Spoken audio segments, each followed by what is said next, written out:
Chittagong Kings কিন্তু ভালো player না কিনতে পারলো মেন্টর হোস্ট এসব ক্ষেত্রে বিনিয়োগ বেশি করছে। লিটন দাস থাকতে কেন পেয়ারাকে অধিনায়ক করা হলো? মোহাম্মদ মিঠুনকেই সিলেক্ট করলো চিটাগং কিংস। ঢাকা ক্যাপিটালসের অধিনায়ক করা হলো থিসারা পেয়ারাকে। লিটন দাস থাকতে কেন পেয়ারাকে অধিনায়ক করা হলো এরকম প্রশ্ন ঢাকা ক্যাপিটালসের ভক্তদের। তো এটার কারণটা হচ্ছে ঢাকা ক্যাপিটালসে কিন্তু লিটন দাস বাদে ওইরকম কোনো অধিনায়ক হওয়ার মতো প্লেয়ার ছিল না। লিটন দাসকে যখন ঢাকা ক্যাপিটালস টিম ম্যানেজমেন্ট ক্যাপ্টেন্সির প্রস্তাব দেন তিনি সেটা নাকচ করে দেন। তিনি খেলার দিকেই মনোযোগ রাখতে চাচ্ছেন, যার কারণে আর কাউকে না পেরে অভিজ্ঞ থিসারা পেয়ারাকে অধিনায়কের বাদ দিয়েছেন। এখন এখানে প্রশ্ন হচ্ছে থিসারা পেয়ারা কিন্তু এখন ওইরকম ভালো পারফর্মার না। বিপিএল এর মতো এরকম একটি মঞ্চে থিসারা পেয়ারা যদি ফ্লপ করে, যদি ভালো পারফরমেন্স না করে, তাহলে কি করবেন ঢাকা ক্যাপিটালস টিম ম্যানেজমেন্ট? অন্যদিকে চিটাগং কিংসের অধিনায়ক হলো মোহাম্মদ মিঠুনকে।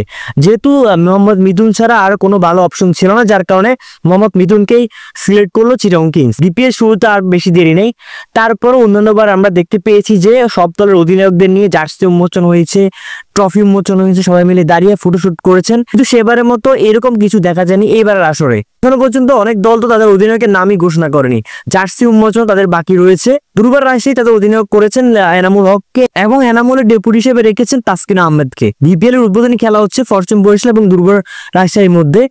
দুর্বার রাজশাহীর মধ্যে এখন তেমন ভালো প্লেয়াররা আসতে পারে। রায়ান বাল কিন্তু চলে আসছেন, মোহাম্মদ হারিস আসার পথে, আগামীকাল ম্যাচে তাকে দেখা যেতে পারে।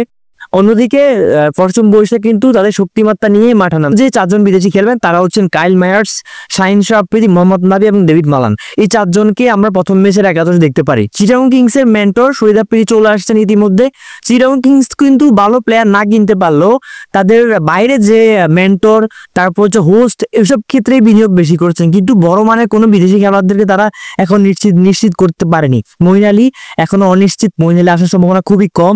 অ্যাঞ্জেলো ম্যাথিউসকে ছাড়ছে না তাদের ক্রিকেট বোর্ড, সাকিব আল হাসান তো নাই। এখন দেখার বিষয় চিটাগং কিংস কোন চারজনকে তাদের একাদশে লাগে। যদিও মাঝখানে একদিন সময় রয়েছে, তার আগে তারা যদি ভালো মানের বিদেশি প্লেয়ার অন্তর্ভুক্ত করতে পারে তাহলে সেটা মঙ্গল হতে পারে। তো বন্ধুরা, দ্যাটস ইট। এরকম আরো বিপিএল আপডেট পেতে, ক্রিকেটের আপডেট পেতে আমাদের ফেসবুক পেজ ফলো দিয়ে রাখুন এবং ইউটিউব চ্যানেল সাবস্ক্রাইব করে রাখুন। ধন্যবাদ।